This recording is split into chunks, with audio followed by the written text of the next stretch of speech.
Que deviennent les MVNO au Sénégal? Les délais légaux pour le relancement sont-ils en vérité dépassés? L'opérateur Orange Money a-t-il raison de limiter la géographie des envois et réceptions d'argent? Quel nouveau développement dans la saisine de l'ARTP par UEV sur la vente de crédits téléphoniques sur sa plateforme? Comment se porte le marché des télécommunications? Sommes-nous prêts pour les télécoms de demain? Pour en parler en exclusivité dans E-Tech, le directeur général de l'autorité de régulation des télécommunications et des postes, Abdouli, va également se prononcer sur l'accompagnement pour les startups et la promotion de l'économie numérique dans notre pays. Vous pouvez l'écouter de long à large ce dimanche 19 septembre 2021 après les éditions de 7h et 12h sur e-Radio E-Tech, l'émission d'un monde qui change, présentée par Ousmane Gueye.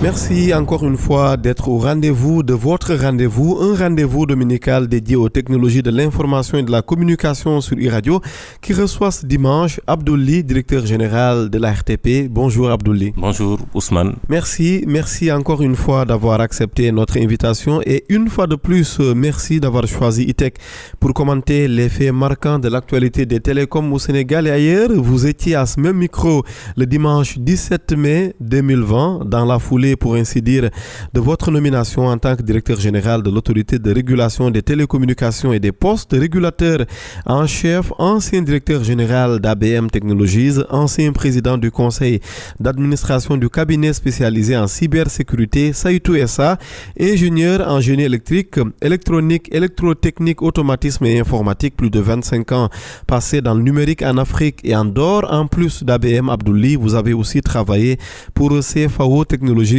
filiale du groupe français PPR, entre autres, concernant bien évidemment les points qui marquent votre parcours. Abdouli, nous ne pouvons pas ne pas parler des 20 ans de la RTP dont vous êtes le directeur général, 20 ans que vous célébrez tout au long des semaines à venir après le lancement le 7 septembre dernier à Saly, Portugal, sur la petite côte sénégalaise. Une première question avant d'y arriver.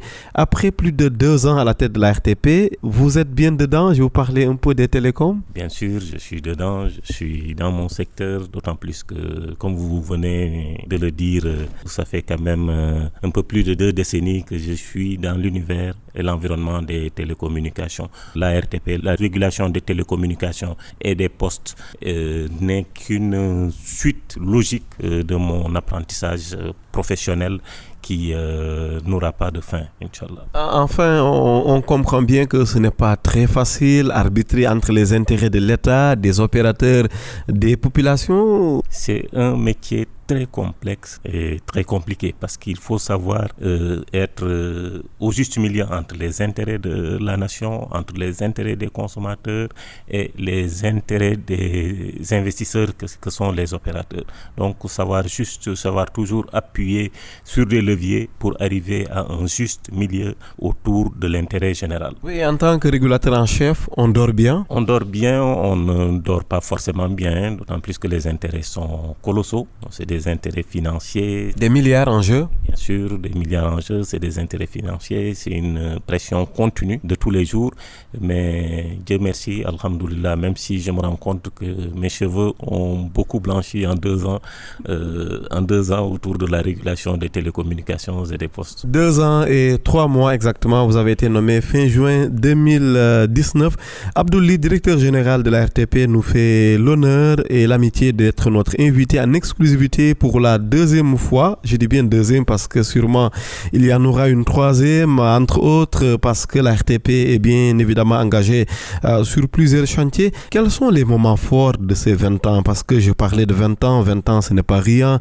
Avant, il n'y avait pas le P de la RTP, P pour envoyer à poste. Aujourd'hui, vous êtes autorité, avant c'était agence, autorité de régulation des télécoms et des postes. En 20 ans, les moments forts, quelques-uns sûrement. Je voudrais d'abord rendre grâce à Dieu, remercier le président Macky Sall qui me vaut l'honneur aujourd'hui de répondre à votre interview autour des 20 ans de régulation de la RTP, donc de l'autorité de régulation des télécommunications et des postes. Cela dit, je voudrais dire aussi toute ma fierté d'être à la tête de cette institution qui est majeure dans l'environnement des télécommunications et des postes ici au Sénégal.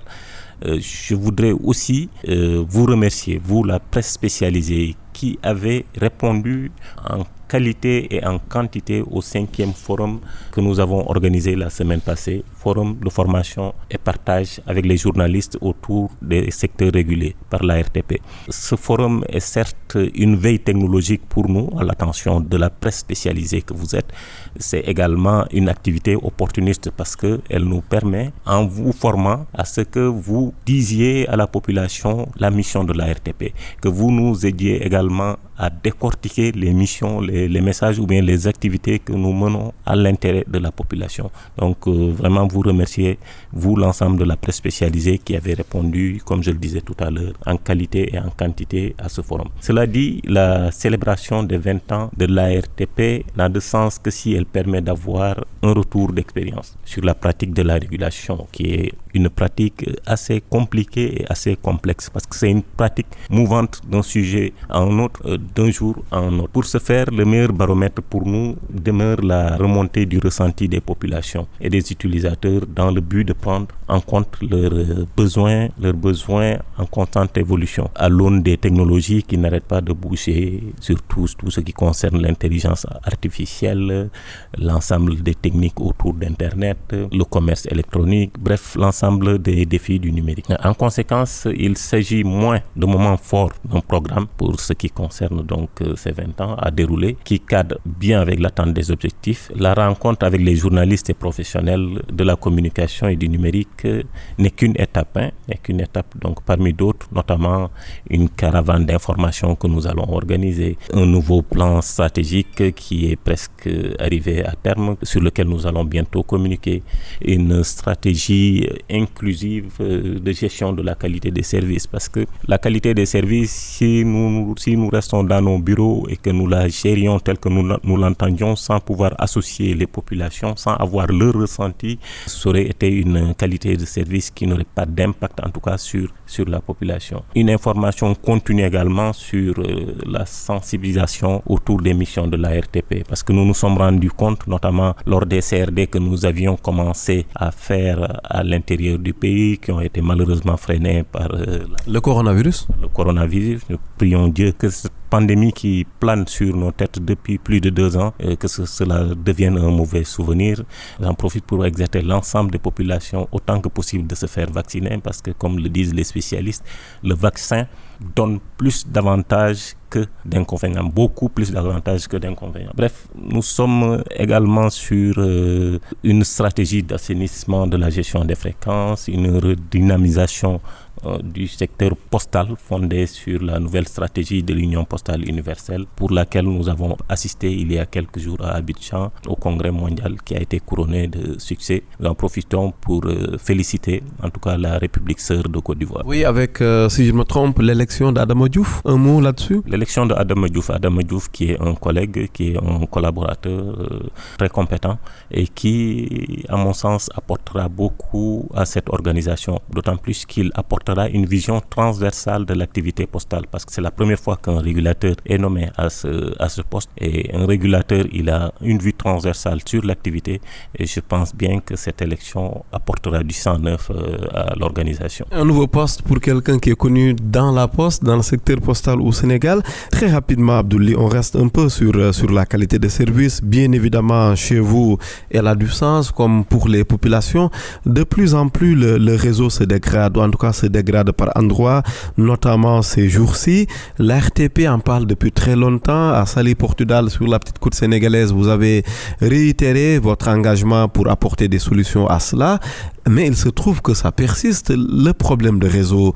Vous en dites quoi aujourd'hui? La qualité des services, c'est un problème global, un problème sur lequel il y a plusieurs axes d'amélioration. D'abord, il y a l'axe des opérateurs, je veux dire les opérateurs qui sont attributaires de licences de la part de l'État, donc qui ont des obligations par rapport à la qualité des services. Il y a également l'amélioration de la couverture qui est un axe normalement dévolu au Fonds de développement du service universel des télécommunications, et c'est la RTP aussi qui est chargée de chapeauter un peu toute cette problématique qui est une problématique réelle, parce que nous le constatons nous-mêmes, et une nouvelle stratégie de développement, en tout cas d'amélioration continue de cette qualité des services est en train d'être déroulée au niveau de la RTP avec l'acquisition de nouveaux matériels, avec aussi la mise en face des opérateurs par rapport à leurs obligations contenues dans leur cahier des charges. Et nous avons toujours préféré, en tout cas, une démarche de conciliation pour permettre un développement du secteur sans trop de coercion,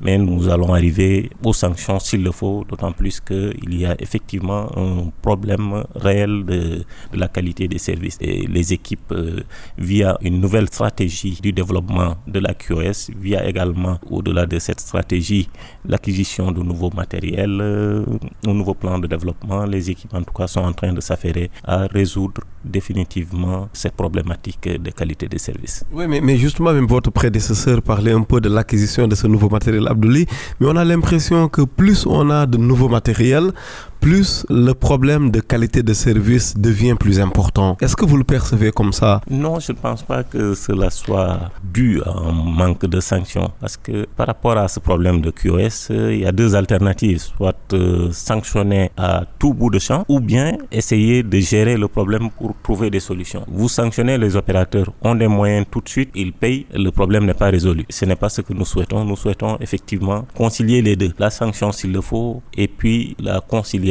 s'il le faut pour arriver en tout cas définitivement à résoudre ces problématiques de qualité des services. Mais comme je le disais, la qualité des services, c'est un problème assez vaste. C'est un problème assez vaste sur lequel il y a plusieurs responsabilités. En tout cas, nous sommes en train d'assumer la nôtre et nous avons mis en place une nouvelle équipe qui travaille jour et nuit en tout cas à résoudre ce problème, à amener toutes les parties prenantes à faire face à leurs responsabilités et l'ensemble des mesures adaptées en tout cas à la résolution de cette problématique seront prises à temps pour faire de sorte que l'écosystème en tout cas évolue, que les populations y trouvent leur compte. Je félicite mon prédécesseur, je pense qu'il a eu à faire de très belles choses en ce qui concerne la qualité des services. L'État étant une continuité, nous sommes en train de poursuivre en tout cas le travail qui a déjà été fait. Oui, et sur cette qualité de service, vous avez lancé l'application ARTP Sama Réseau. Peut-être qu'a priori, tout le monde devrait saluer une telle initiative, mais est-ce qu'après tout, la mesure de la qualité du réseau n'est pas plutôt une question technique? Autrement dit, l'ARTP est payée pour faire un travail qu'elle préfère laisser aux populations en quelque sorte. Est-ce qu'on ne peut pas le voir comme ça aussi? La qualité des services est une chose, le ressenti des populations par rapport à cette problématique de qualité des services en est une autre. Il est important que nous ayons le ressenti des populations puisque nous travaillons pour ces populations-là. C'est en cela que nous avons lancé l'application ARTP Sama Réseau qui va en tout cas nous aider à gérer cette problématique de qualité des services. Il s'agit d'une application que je trouve très révolutionnaire qui associe l'utilisateur à la gestion de la qualité des services. En effet, le téléchargement de la dite application sur les téléphones ou bien les tablettes par le consommateur, quelle que soit la localité où il se trouve, avec les réseaux disponibles des différents opérateurs, permettra d'abord de favoriser la compétition parce que l'application permettra de faire un choix. C'est une application qui favorisera également les investissements parce que les investisseurs sauront dans quelle zone ils sont susceptibles d'avoir la meilleure qualité des services. De même, cette application permettra aux populations, aux consommateurs donc de remonter à l'ARTP les difficultés rencontrées et déposer par la même occasion des plaintes et des réclamations, le cas échéant. Elle permettra, en tout cas nous sommes certains, d'améliorer le confort de l'utilisateur des services de communication électronique. À la faveur d'une adaptation continue, la mise en service de l'application nous a permis d'ores et déjà de réfléchir sur des pistes d'amélioration, notamment par l'utilisation prochaine des langues nationales pour une meilleure appropriation de la population. Oui, Abdoulaye, directeur général de l'ARTP, notre invité ce 19 septembre 2021 sur iRadio, votre radio préférée. Abdoulaye, les MVNO, on en parle beaucoup, à part celui de l'homme d'affaires Mbakiou Faye, plus aucune nouvelle depuis. Donnez-nous des nouvelles, vous le régulateur en chef, vous en avez, j'imagine bien. Il convient effectivement d'emblée de préciser que, en général, les débuts sont difficiles pour un nouvel acteur, surtout dans un marché aussi concurrentiel que celui des communications électroniques. Vous avez parlé des MVNO, je vais en profiter pour parler des FAI. Il me plaira de rappeler que c'est sur la base d'une étude réalisée par la RTP que l'État du Sénégal, sous l'égide de son Excellence M. Macky Sall, président de la République, a procédé en fin 2019 d'abord à une réduction des redevances de fréquence pour ce qui concerne les FAI en leur faveur pour améliorer l'espace économique qui leur était réservé. Toutefois, leur vitesse de croisière pour ce qui concerne ces FAI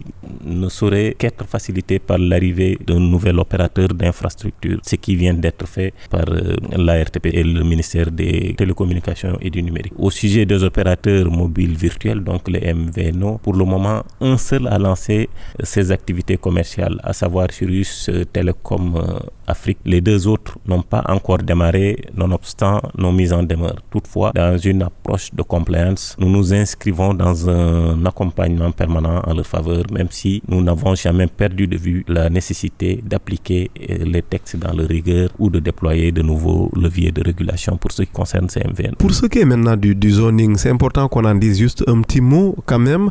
Orange Money qui a décidé désormais de limiter un peu la géographie des envois. Autrement dit, quand on est dans une zone A, on ne peut plus envoyer de l'argent, en tout cas par un dépôt, à travers un agent d'un point vers une zone qui dépasserait un certain kilométrage. Bien entendu, la RTP est au courant. Cette situation, vous la voyez comment? La régulation des opérateurs financiers mobiles est une régulation faite avec les institutions économiques sous-régionales, la Banque centrale notamment. Nous avons, par rapport à un certain nombre de problèmes que nous vivons depuis un certain moment entre les opérateurs mobiles traditionnels et les autres opérateurs sur le secteur financier, nous avons saisi la Banque centrale. Nos équipes ont commencé à travailler pour avoir une approche commune parce que nous avons une co-régulation sur ce secteur-là, pour avoir une approche commune, d'autant plus que les problèmes qui sont en train de se vivre au Sénégal se retrouveront dans d'autres pays de la sous-région. La Côte d'Ivoire va suivre, j'en suis certain, j'en ai parlé il y a quelques jours avec le directeur de la RTCI.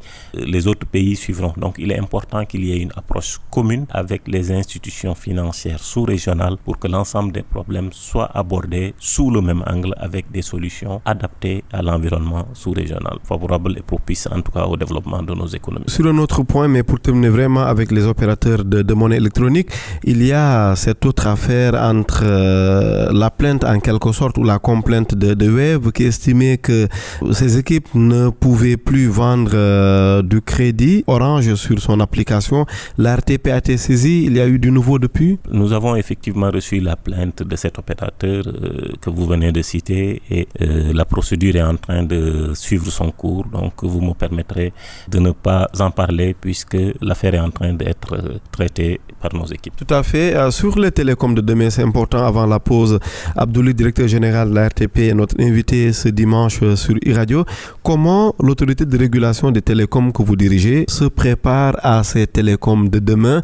On rappelle très vite pour l'auditeur qu'actuellement les opérateurs ne misent plus comme avant sur la voix, les appels, concurrencés de plus en plus qu'ils sont par les OTT. Je vous remercie de me permettre de répondre à cette question d'actualité. Il y a beaucoup de mutations aujourd'hui dans le secteur que nous régulons et face aux mutations rapides de ce secteur des communications électroniques, comme vous venez de le dire, la RTP se prépare en élaborant un plan stratégique fondé sur un diagnostic sans complaisance des données de l'environnement interne et externe. Et à ce plan stratégique, nous avons associé l'ensemble des acteurs, allant des opérateurs aux consommateurs, pour avoir vraiment un diagnostic sans complaisance. Le diagnostic a été effectué donc, comme je le dis, en associant l'ensemble des parties prenantes afin de prendre en compte l'ensemble des préoccupations. Il s'agira également d'intégrer les problématiques actuelles comme la 5G, l'Internet des objets, l'intelligence artificielle, les fintech, entre autres. Concernant le dernier item, nous misons sur une co-régulation qui mettra à contribution d'autres régulateurs autour des problématiques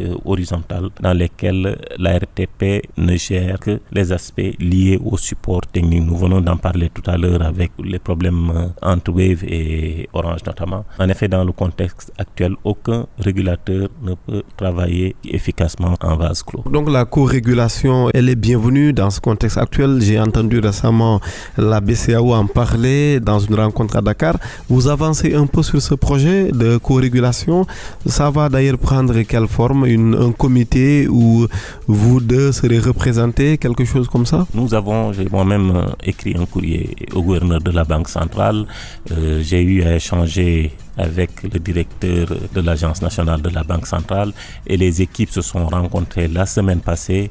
Elles sont en train de travailler ensemble et à la suite de ces travaux-là, nous allons opérer en faisant intervenir l'ensemble des acteurs du secteur. Abdoulaye, directeur général de l'ARTP, l'autorité de régulation des télécoms et des postes, notre invité ce dimanche sur e-radio. Une pause de 25 minutes et l'on se retrouve juste après.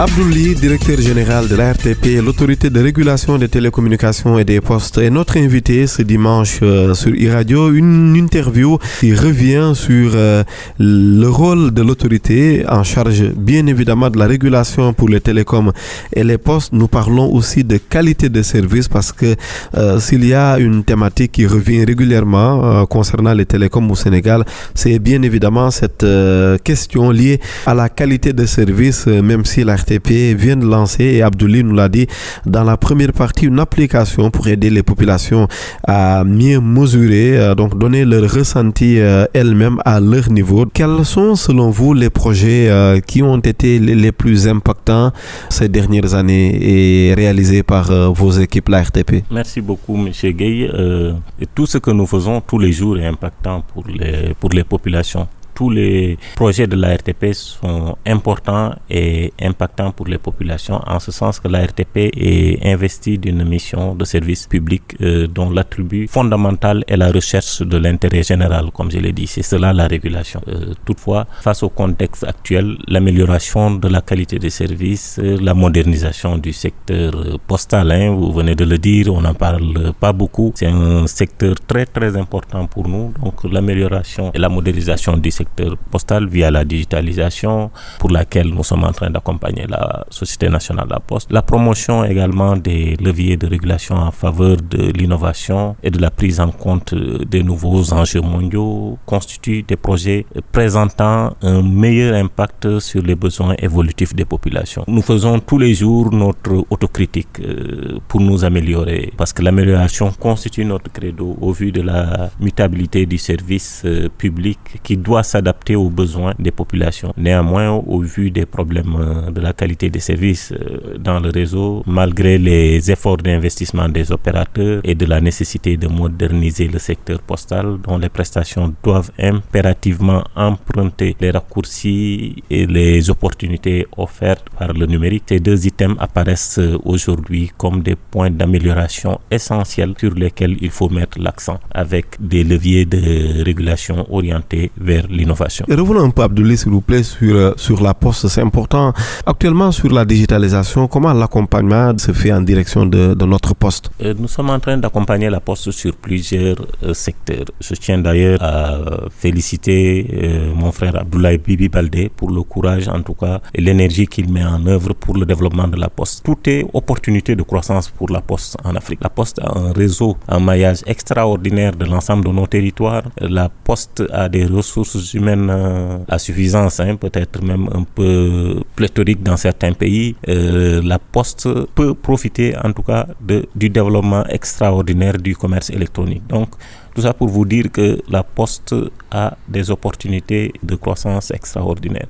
Et avec cela, nous avons autorisé il y a quelques semaines un opérateur d'infrastructure. Je pense qu'en cela, la Poste peut également essayer d'évoluer sur ce secteur du partage, la mutualisation des infrastructures pour vendre du service aux opérateurs des télécommunications. L'ARTP est en train d'accompagner la Poste pour la digitalisation. L'ARTP a également accompagné la Poste pour la mise en place d'une comptabilité analytique qui permettra en tout cas au secteur postal de bien identifier le coût du service ou bien de mettre en tout cas le coût du service à sa juste valeur. Donc l'ARTP est sur l'ensemble de ces sujets en train d'accompagner la Poste pour lui permettre de mieux performer. Est-ce que la Poste n'a pas pris trop de temps pour quand même se digitaliser parce que vous êtes un homme des télécoms, un homme du numérique? Abdoulaye, je rappelle que vous avez plus de 25 ans, vous connaissez un peu l'actualité en Afrique et ailleurs. Notre Poste, pourquoi est-ce que elle est coupable peut-être de tant de lenteur? Il me serait difficile moi-même de faire le diagnostic de la Poste. Moi, ce que je peux noter, c'est que la Poste a aujourd'hui des opportunités de croissance et de mutation extraordinaires. Et il faut les saisir. Il faut les saisir. Je pense que c'est cela le plus important. Et je pense que l'ensemble des leviers, l'ensemble des actions à entreprendre sont en train d'être entreprises et forcément, je pense que ça prendra. Il n'y a pas d'alternative. Soit changer ou disparaître. Et je pense qu'au vu de ce que représente la Poste au Sénégal, au vu également de l'intérêt que le président de la République accorde à la Poste, il ne se passe pas 3 ou 4 conseils des ministres qui en parlent. Vu donc de cet intérêt-là, je suis convaincu que la Poste va changer et la Poste va jouer le rôle qu'elle devra jouer dans l'écosystème tel que cela se fait dans certains grands pays du monde. Le dimanche 17 mai 2020, lors de notre première interview, vous nous rappeliez, et vous avez sorti d'ailleurs un texte pour rappeler un peu les règles dans le secteur postal, notamment pour les entreprises de la livraison. Depuis, est-ce que ça a évolué un peu? Cela a évolué. Il y a également... La RTP a eu à mettre le HOLA à un certain nombre d'ajustements dans le secteur postal. HOLA qui a permis, en tout cas, qui est en train de permettre d'assainir le secteur. Il y a un certain nombre de textes également qui sont au niveau du ministère qui, adoptés, j'en suis convaincu, permettront encore un meilleur assainissement de ce secteur. Oui, un secteur en tout cas qui promet, bien évidemment, c'est un constat, les observateurs le disent régulièrement. Actuellement, pour ce qui est de la digitalisation, bien évidemment, le Sénégal avance. La Poste, on l'a dit, on l'a toujours dit, elle a peut-être pu réussir le meilleur maillage du territoire. Mais est-ce qu'en voulant tout réguler, est-ce que la RTP ne risque pas de décourager un peu l'innovation dans le secteur postal? Il est important de réguler. S'il n'y a pas de régulation, on est dans l'anarchie. Donc, il est important de réguler. Maintenant, réguler de façon intelligente. Parce que la régulation également, c'est l'intelligence d'action. Quand vous serrez l'étau et que vous voyez ce serrement-là contraint le développement économique, vous desserrez un peu. La régulation, c'est cela, c'est l'intelligence d'action. Ce n'est pas une science dogmatique, rigide, c'est une science flexible, de flexibilité dans l'action. L'ouverture, on l'a compris. Pour les opérateurs, on a également compris qu'on ne pense pas systématiquement à la sanction. Comment se passe d'ailleurs le dialogue avec les opérateurs? Au-delà, bien sûr, des mises en demeure, ça se passe comment? Est-ce qu'il y a un cadre qui permet à la RTP de rencontrer régulièrement les acteurs et puis de leur parler, de les sensibiliser au lieu de toujours recourir aux sanctions? Je pense que c'est ce cadre-là qui a permis jusque-là d'entretenir en tout cas des relations d'échange, de communication permanente avec les opérateurs. Effectivement, nos équipes rencontrent assez souvent les équipes de l'ensemble des opérateurs ici à la RTP autour des sujets sur lesquels nous leur donnons des instructions fermes et ma foi jusque-là cela se passe assez bien. On espère que ça ne se fait pas sur le dos des populations, les principales cibles finalement de tout ce beau monde. Non, pas du tout. En tout cas, tout ce qui se fait ici à la RTP se fait au bénéfice de l'intérêt général. L'intérêt général, c'est l'État. L'intérêt général, c'est les populations, les consommateurs. L'intérêt général, c'est également les opérateurs. Parce que les opérateurs aussi, ce sont des acteurs financiers qui ont besoin d'un retour sur investissement avant tout. Un retour sur investissement qui emploie des pères de famille sénégalais. Et qui emploie des pères de famille sénégalais et qui contribuent également aux finances publiques. Nous devons être au juste milieu, comme je l'ai dit, assurer une régulation intelligente afin que la mayonnaise puisse bien prendre et que des décisions équilibrées soient prises au bénéfice de l'intérêt général. Abdoulaye, est-ce qu'on peut quand même, parce que ce secteur postal est important, on y reste un peu ou on y revient, est-ce qu'on peut revenir sur les orientations de l'ARTP concernant ce secteur-là, notamment pour les prochaines années? Merci beaucoup, M. Gueye. la régulation des activités postales, on a tendance à l'oublier dans les activités menées par l'ARTP. Cette régulation, donc, est une des mamelles essentielles des missions assignées à l'autorité de régulation des télécommunications et des postes. Elle occupe une place très importante dans notre plan stratégique qui est en train de se faire, eu égard aux nombreux enjeux et aux défis qui se présentent à ce secteur avec une très grande acuité. L'existence de nouveaux défis, à savoir un secteur en pleine mutation, un secteur en plein développement, la création de nouveaux services, de nouveaux usagers du fait de l'introduction des TIC, induisent un nouveau paradigme de régulation, comme j'ai eu à le dire il y a quelques jours. À cela s'ajoutent des enjeux de deux ordres. Enjeux qui sont arrimés, axés sur le PSE, plan visionnaire donc mis en place par son Excellence M. Macky Sall, président de la République. Il s'agit donc d'un enjeu social relatif à l'axe du PSE, capital humain, protection sociale et développement durable. Le réseau postal étant d'abord un réseau humain. Il s'agit également d'un enjeu économique relatif à l'axe 1 du PSE, transformation structurelle de l'économie et croissance. Le développement des services financiers postaux étant un vecteur d'inclusion financière. C'est dire que dans les prochaines années, une nouvelle orientation stratégique sera déclinée. Vous noterez en substance les axes stratégiques que je vais énumérer, à savoir œuvrer à rendre le cadre plus propice à la concurrence par le renforcement du cadre juridique, donc un assainissement tout azimut, renforcer la position et le leadership de la RTP en matière de régulation postale, assainir le secteur postal par l'interdiction de toute activité non autorisée, sans contraindre également la nécessité de développement du pays. L'innovation, sans contraindre également l'opportunité de création d'emplois dans le cadre de cette innovation. Contribuer également au développement économique et social grâce au secteur postal. Encourager la modernisation et la digitalisation des services. Bref, participer au développement du secteur public postal, notamment par la validation, j'ai eu à le dire tantôt, de la comptabilité analytique de la SN La Poste et afin de déterminer le coût du service postal universel. Un mot sur les opérateurs d'infrastructures. C'est vrai qu'on a parlé des FAI et des MVNO il y a quelques minutes dans la première partie sur e-radio. Qu'en est-il maintenant de ces opérateurs d'infrastructures? En quoi d'ailleurs c'est important pour le Sénégal? C'est une innovation majeure du secteur des télécommunications parce que les opérateurs d'infrastructures permettront de mutualiser les investissements. Un opérateur d'infrastructure intervient dans le marché de gros. Autrement dit, il ne vend pas ses prestations au public, mais aux opérateurs titulaires de licence, au FAI et à l'État. Donc, il met une infrastructure, le coût est mutualisé et il va vendre donc ses services à ses opérateurs, ce qui leur permettra d'aller là où ils ne voulaient pas aller pour des questions de rentabilité. Ce statut donc confère à l'opérateur d'infrastructure un rôle fondamental dans l'amélioration de la concurrence et dans l'équilibre du secteur, en cela qu'il sera à équidistance entre tous les opérateurs pris au sens large, notamment les FAI qui pourront disposer désormais de capacités dans des conditions non discriminatoires. L'idéal serait d'avoir d'autres opérateurs infrastructures intervenant dans différents domaines, notamment l'atterrissement des câbles sous-marins, le déploiement de la fibre optique, la gestion des tours, etc. Donc il y a beaucoup de candidats qui frappent à nos portes et ma foi, nous favoriserons en tout cas la mise en place de ces opérateurs au profit du développement du secteur des communications au Sénégal. L'inclusion numérique, là on sort un peu des télécoms, mais vraiment un peu. Abdoulaye, vous êtes des régions du monde rural, comme on dit, dans le nord du pays, des populations qui peinent, je ne parle même pas de réseau, mais qui peinent à accéder à l'énergie. Ça vous inspire quoi? C'est un tout. Moi, je dis toujours que toutes les populations sont des Sénégalais à part entière et pas des Sénégalais à part. En cela, en tout cas, nous faisons de sorte que le numérique soit démocratisé, que l'ensemble des populations, où qu'elles se trouvent au Sénégal, puissent accéder avec le même droit, avec les mêmes possibilités au numérique, aux outils du numérique qui sont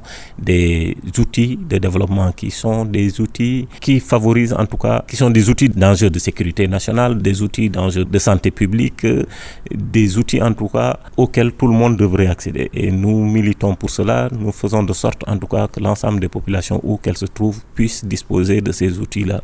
Et la régulation est mise mettent en œuvre dans ce sens-là. L'explosion maintenant du numérique, on va sûrement terminer là-dessus, pour nos startups qui brillent partout avec des solutions innovantes, toujours pour les populations, pour impacter leur quotidien. Comment au Sénégal on devrait encourager un peu cette innovation? Avec beaucoup de fierté. J'observe avec beaucoup de fierté. J'ai été ravi et honoré de voir des startups sénégalaises avec des stands au dernier GSMA de Barcelone, en train de vendre l'intelligence sénégalaise, en train de vendre notre savoir-faire. Et en tout cas, l'ARTP a promis de les accompagner. L'ARTP les accompagnera parce que développer également ce secteur-là, c'est promouvoir le numérique un peu partout au Sénégal. Justement, on voit que l'ARTP est bien sûr à cheval sur les télécoms, mais pourquoi est-ce que vous ne mettriez pas en place un hackathon, des événements qui favorisent un peu des solutions pour la gestion des télécoms? Pas du tout. Il y a une certaine stratégie qui est en train d'être développée par la direction de la coopération et de la communication notamment. Et ma foi, vous allez voir assez rapidement comment la RTP compte participer à faire éclore en tout cas toutes les énergies qui sont dans ce secteur. Vous-même, vos objectifs à la tête de la RTP, vous nous en avez dit un mot, mais actuellement, comment est-ce que vous envisagez le futur, les différents défis qui peuvent se poser à vous? Je l'ai dit tout à l'heure, la RTP se prépare aux télécommunications de demain. Se préparer aux télécommunications de demain, c'est un plan stratégique d'abord orienté vers l'avenir, ce qui est en train de se faire, le plan d'orientation stratégique, prenant en compte la 5G, l'intelligence artificielle, l'Internet des objets, toute cette thématique axée sur le devenir des télécommunications. Nous sommes en train de travailler dessus via notre plan stratégique que nous allons présenter très rapidement dans les semaines à venir, Inch'Allah. Un mot sur les relations entre, par exemple, la RTP et le ministère des Télécoms, parce que on sait que chacun d'entre vous est quand même une institution concernant le numérique au Sénégal. La relation ou la coopération, elle se fait comment? Une très bonne relation, une relation de travail en équipe. Travaillons tous pour le développement du secteur des télécommunications au Sénégal. J'en profite pour féliciter mon frère et ami, le ministre Yankoba Diattara, qui est en train de faire un très bon travail depuis qu'il est à ce poste-là. Nous travaillons en très bonne intelligence dans le secteur. La RTP étant directement arrimée à la présidence de la République, cela n'empêche pas en tout cas que nous puissions travailler en bonne intelligence sur l'ensemble des secteurs et que nous nous concertions de façon régulière sur l'ensemble des sujets majeurs concernant le secteur des télécommunications et des postes au Sénégal. Vous avez parlé tout à l'heure de co-régulation entre, par exemple, vous, ARTP, et la BCEAO, la Banque centrale. Est-ce qu'on ne devrait pas avoir une sorte de guichet unique comme ça pour l'écosystème numérique? Parce que parfois, on a d'un côté un acteur qui fait la même chose que fait par exemple un autre en même temps.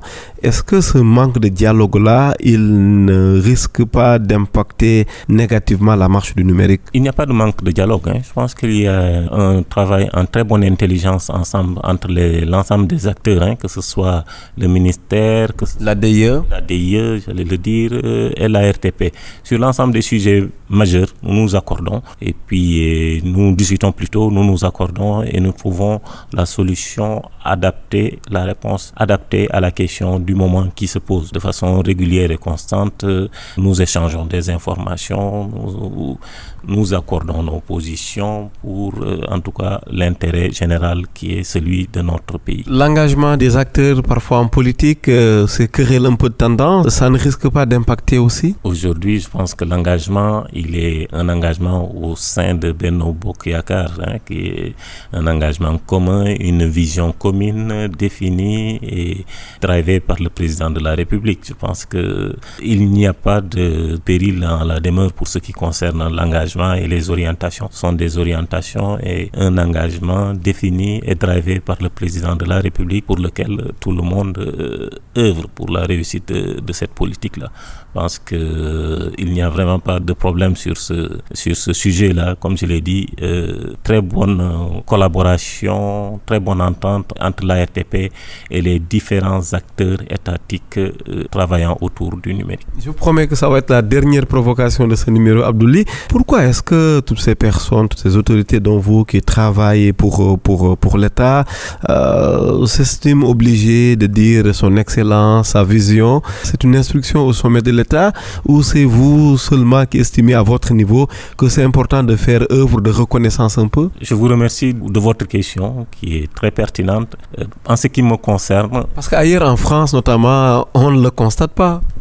En ce qui me concerne, c'est d'abord une déférence à l'autorité qui est son Excellence Monsieur le Président de la République, son Excellence Macky Sall, qui nous vaut l'honneur, le plaisir d'être là et de servir notre État à ce niveau de responsabilité. Un premier aspect. Le deuxième aspect, c'est une réponse venant du cœur. Connaissant, fréquentant, échangeant avec le Président de la République, je sais l'intérêt qu'il a, la vision qu'il a, le souhait qu'il a de mener le Sénégal à l'émergence. Et par rapport à cette connaissance de l'homme, par rapport à cet amour que nous avons pour notre pays, nous ne pouvons vraiment que dire chapeau bas à M. le Président de la République. Ce ne sont pas des paroles vaines, Je parle en connaissance de cause. Je pense que c'est vraiment une opportunité, une chance extraordinaire que nous ayons un homme de cette trempe à la tête de notre pays. Dernier aspect, parfois d'observateur, il passe carrément acteur. Lorsqu'il a reçu notamment la direction Monde, en quelque sorte de Expresso au Palais, avec vous et le ministre des Télécoms, parfois le président qui intervient directement dans le champ de la régulation, ça gêne pas un peu? Ça ne gêne pas. Nous avons la chance d'avoir un président ayant une vision transversale de l'ensemble des activités de l'État. Et qui comprend? Je pense qu'il comprend et il a une mémoire assez extraordinaire.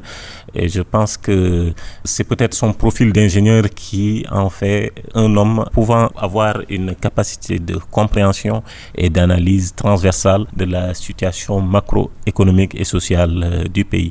Donc cette formation ou bien cette intelligence ou bien cet amour du pays lui font comprendre d'abord les enjeux et lui font orienter les décisions pour l'intérêt général du Sénégal. Abdoulaye, merci.